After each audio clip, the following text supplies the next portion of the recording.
आईने हिंदी के एक नए एपिसोड में आपका स्वागत है। दोस्तों, इस वीडियो में हम पहले बात करने वाले हैं हिंदुस्तान एरोनॉटिक्स लिमिटेड के बारे में। हिंदुस्तान एरोनॉटिक्स लिमिटेड बीतते समय के साथ एक के बाद एक ऐसी अनाउंसमेंट करता चला जा रहा है जहां पर हमें भविष्य के फाइटर एयरक्राफ्ट को लेकर कुछ महत्वपूर्ण जानकारियां देखने और सुनने को मिल रही हैं। और इसी बीच हिंदुस्तान एरोनॉटिक्स लिमिटेड एक ऐसा फाइटर एयरक्राफ्ट भी बना रहा है जो दिखने में तेजस मार्क 2 जैसा ही होगा, लेकिन जिसका एयर इनटेक बदला जा चुका है और जो आने वाले समय में भारतीय वायुसेना के पायलट को 5th जनरेशन फाइटर्स के लिए तैयार करेगा। जी हाँ, आज हम बात करने वाले हैं मुख्यतः HLFT-42 के बारे में और हम जानेंगे कि क्या इसका जो नया एयर इनटेक डिजाइन है वो इसको तेजस मार्क 2 के करीब लेकर आया है। तो आइए इसके बारे में हम जानते हैं। देखिए, HLFT-42 को जब पहली बार इंट्रोड्यूस किया गया था एरो इंडिया 2023 में, तो उस समय इसको लेकर चर्चा काफ़ी ज़्यादा हो रही थी और उस समय कहा गया था कि ये प्लेटफॉर्म ना सिर्फ एक जो लीड इन फाइटर ट्रेनर की भूमिका है वो निभा पाएगा, बल्कि ये एक एक्चुअल कॉम्बैट एयरक्राफ्ट की भूमिका में भी हमें देखने को मिलने वाला है। बाद में ये पता चला कि शायद ये ऑल मेटल बॉडी एयरक्राफ्ट होगा, इसमें कोई भी हमें एडवांस फीचर्स देखने को नहीं मिलेंगे और इन्हें प्राइमरीली एक्सपोर्ट मार्केट को टारगेट करके बनाया गया था।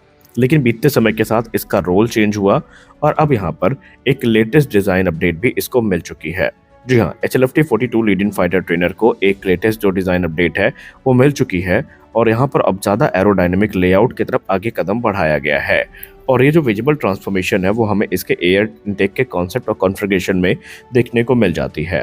पहले जो कॉन्सेप्ट बोरो किया गया था HLFT-42 का वो HF-24 मारुत से किया गया था और हमें HF-24 मारुत से जुड़ी कई सिमिलैरिटीज इसमें देखने को मिलती थी। इसमें हमें वही क्लासिक इनटेक स्टाइल देखने को मिलती थी जो हमें अर्ली सुपरसोनिक फाइटर जेट्स में देखने को मिलती थी, लेकिन अब उस चीज़ को अबैंडन कर दिया गया है और अब यहाँ पर लो माउंटेड साइड इनटेक्स जो है वो देखने को मिल रहे हैं जो काफ़ी हद तक तेजस मार्क 2 के साथ अपनी रिजेम्बलेंस को शेयर करते हैं।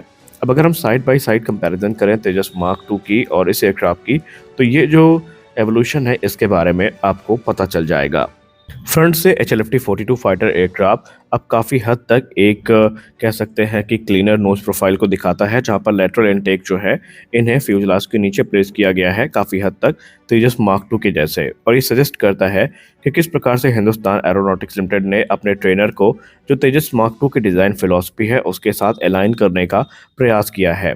ऐसा करने के कारण कुछ निश्चित हो सकते हैं कि जो अभी डेवलपमेंट रिस्क है उसको कम किया जाए और जो मैन्युफैक्चरिंग कॉस्ट है उसको भी नीचे लाया जाए, क्योंकि एक प्रूवन टेक्नोलॉजी या प्रूवन जो डिज़ाइन है उसको अडॉप्ट करने का सीधा मतलब ये होता है कि एयरक्राफ्ट काफ़ी मैच्योर होगा और हिंदुस्तान एरोनॉटिक्स लिमिटेड कोई भी जो पैरेलल एरोडायनेमिक टेस्टिंग प्रोग्राम है उसको अवॉइड कर पाएगी और शेयर टूलिंग और एयरफ्लो स्टडीज़ का इस्तेमाल यहाँ पर काफ़ी बेनिफिशियल उनके लिए हो सकता है और शायद यही कारण है कि HLFT-42 में ये बदलाव किए गए हैं।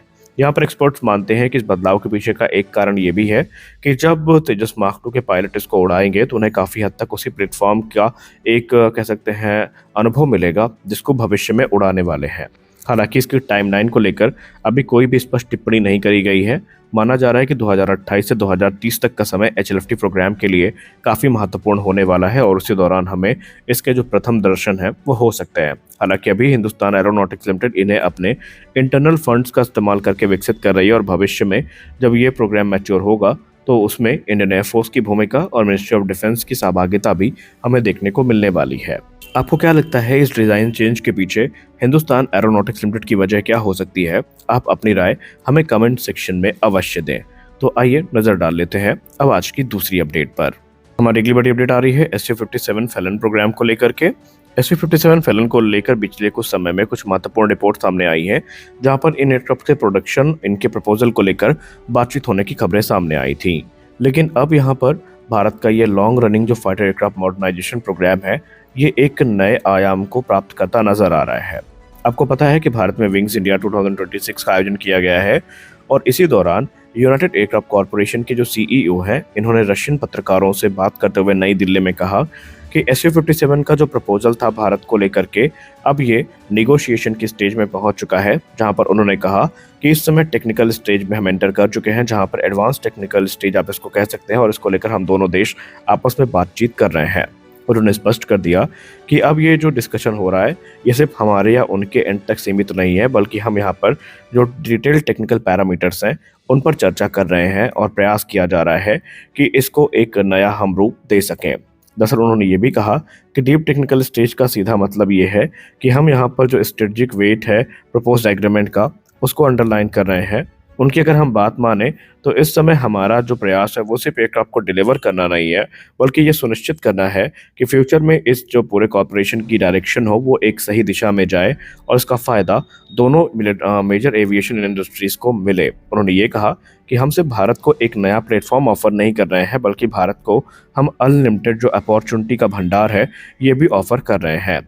यहाँ पर हमने 2 प्रकार के प्रपोजल रखे हैं।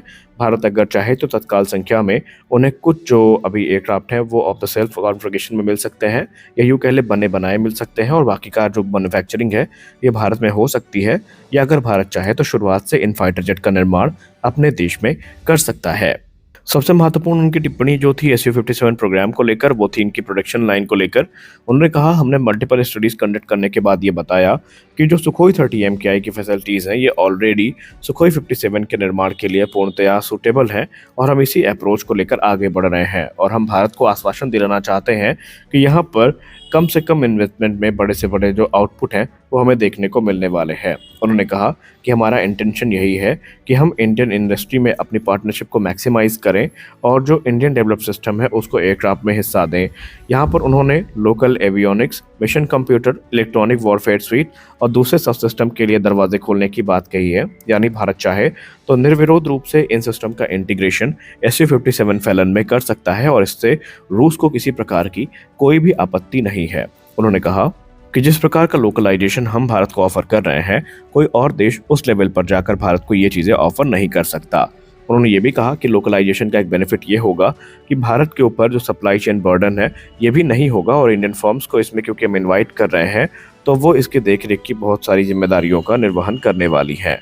आपको बता दें इस पॉइंट ऑफ टाइम पे इंडियन एयरफोर्स ने कोई भी स्पेस स्टेटमेंट नहीं दी है, लेकिन इकोनॉमिक्स टाइम और कई मीडिया सोर्सेज ने दावा किया कि भारत और रूस के बीच में जो बातचीत है अब ये प्रिलिमिनरी स्टेज में नहीं है, बल्कि ऑलरेडी एडवांस स्टेजेस में है।